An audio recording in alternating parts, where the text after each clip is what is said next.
So is your baby 6 to 9 months old? Well, if they are, this video is for you because I'm exploring sleep expectations for the 6 to 9 month old baby. But before I dive in, let me introduce myself. I'm Jen. I'm from jenniferbutler.com.au and I'm an early parenting specialist that is dedicated to helping mothers enjoy these simple joys and intimate early days of motherhood through helping them get to know, understand, and support their baby.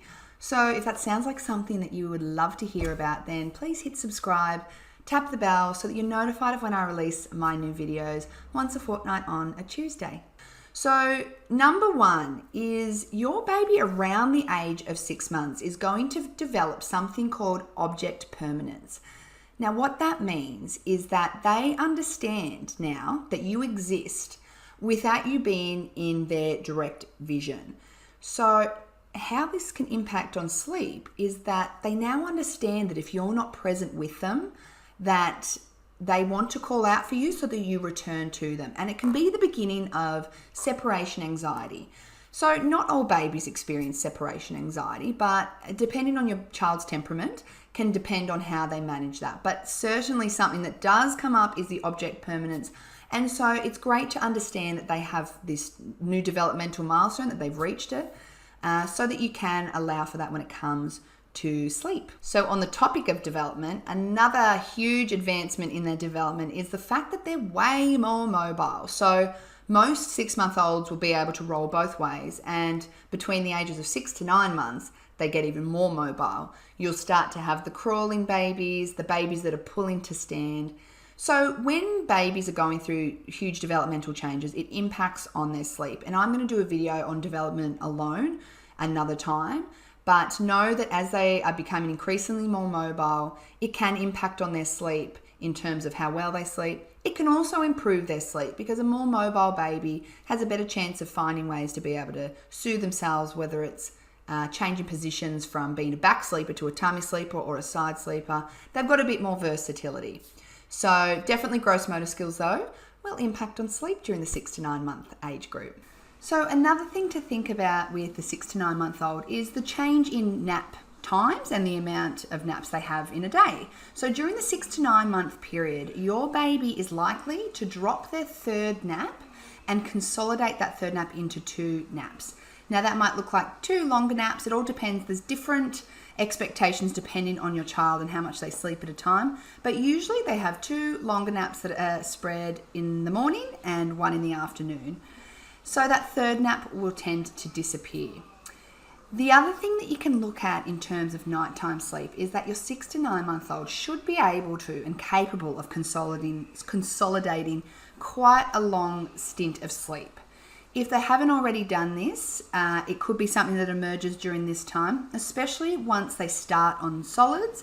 And once they are really well established on solids, it can actually be expected that babies are able to sleep through the night, provided that they are healthy weight, that they're thriving, and that they're getting the calories they need during the day.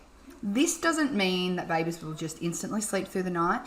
Babies wake for other reasons overnight, and sometimes it's about exploring what those reasons are. And if it doesn't bother you to feed overnight or whatever, then that's absolutely fine as well. So it's just good to know though where they're at and what their developmental capabilities are so that you can know and so you can work towards a certain goal. But that's what happens in terms of naps and overnight sleep once they're 6 to 9 months of age. So I touched upon it slightly in the last point, but your baby's ability to self-settle is definitely emerging, if it hasn't already, in the months prior to 6 to 9 months. Definitely by 6 months, most babies will be able to find ways of being able to have a go of settling themselves. So every baby is different in how this looks. And it's our job to be able to give them the opportunity to use some of those skills to be able to settle themselves and just to give them a bit of space so that they can start to practice the tools that they do want to use or will try to use to self-settle. So another huge thing that can begin to happen during the 6 to 9 month period is the development of teeth. So your baby starts to teeth. Now, teething can certainly impact on your baby's sleep. I also find that teething gets blamed for a lot of sleep issues when it's not always teeth that are to blame.